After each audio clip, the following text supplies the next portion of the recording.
Hey guys, it's Jess. Today I'm riding Ridley. He's a client's jumper. Um, Little disclaimer, all of this is filmed on my phone, so a lot of content keeps getting cut out just because it's hard for you to see.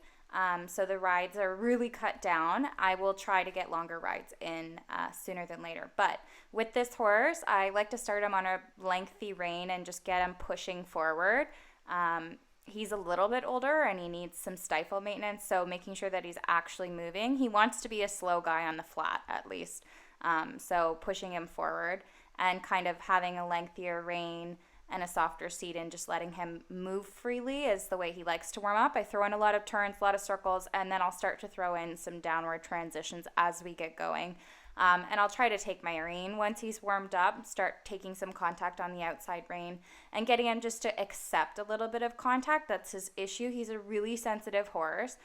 Even though he's kind of lovely to flat at home, when he's off property and especially when he's jumping, he can be really strong and also really not accepting or trusting of hands. So especially warming up here in the canter, I'm just kind of soft and long with my rein, and you can see every time that I push with my inside leg to my outside rein, he gives me a little tail sass right there, and pushing him into that left hand when I'm turning right, trying to get him to connect in the canter without not coming through his hind end is a struggle because he can be a little bit lazy and behind. So I'm throwing in some downward transitions, which you can see he's not super happy about. And then something that I really like to do with all of them at some point in the ride is just to get them to back up and work their hind end muscles, especially back up straight. This is still a struggle for this guy. He's pretty good at backing up and being soft, but you can see he kind of gets crooked and he hesitates, sticking his stifle and his hock underneath of him. And then once we're warmed up in the canter and he feels soft in my hand, he's a little bit more accepting of more full contact. And I'm not really riding him in hard contact today. He was good. It was a nice light ride. So I'm just trying to get him to kind of connect with me a little bit and not be offended. I will start doing some real good flexions, both directions, counter flexions, and also counter canter to just make sure that he's really paying attention to the aids and throwing in some more downward transitions for him because that's something he can work on. Finding places to make him canter straight, make him canter on a yield, all that kind of stuff.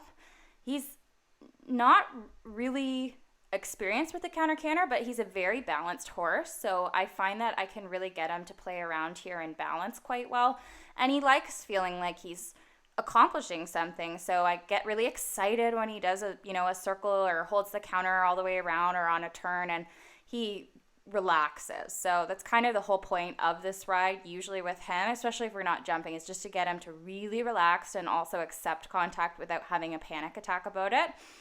Also why he doesn't really love the downward transitions because it does take a little bit more contact to get him where I want. But as you can see, he had a really nice, even ride. He didn't get running off. He didn't get too upset about anything. The worst he does is kind of swish his tail around. And because he's older, sometimes he struggles with the changes just being as clean as I'd like them to. So I didn't work on that today because he was so good otherwise. But that's it for today.